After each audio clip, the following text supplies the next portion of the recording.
Finding the polarization of a water molecule is much easier using a Lewis dot structure. Oxygen is the central atom with hydrogen bonded to it. Hydrogen only needs 2 valence electrons to be stable, and each line represents 2 valence electrons, so we can leave hydrogen alone. However, oxygen needs 8 valence electrons to be stable. Like I previously said, each line represents 2 valence electrons, which means oxygen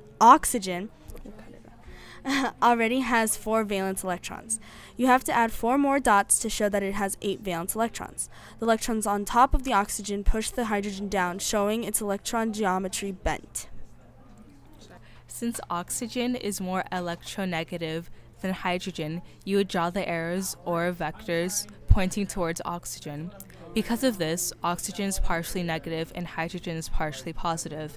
Since the electron geometry of the molecule is bent, that means the arrow would push up the molecule up and with nothing to neutralize it. By pushing it down, the atom would move. If the atom moves, then it is polar. Therefore, a water molecule is polar. To figure out if vegetable oil is polar or nonpolar, we use the concept of like dissolves like. This means that because water is polar, if vegetable oil is polar, it will dissolve in the water.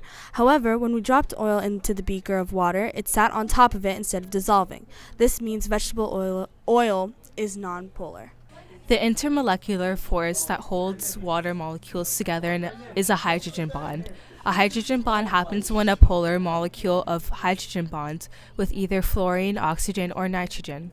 Vegetable oil has a dispersion bond. A dispersion bond is an intramolecular bond that occurs in any nonpolar molecule.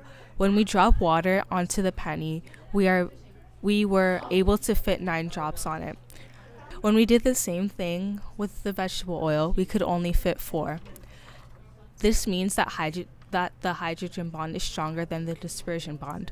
The hydrogen bond holds itself together tighter, making more drops fit onto the penny. Because dispersion is more loosely held, only 4 drops could fit.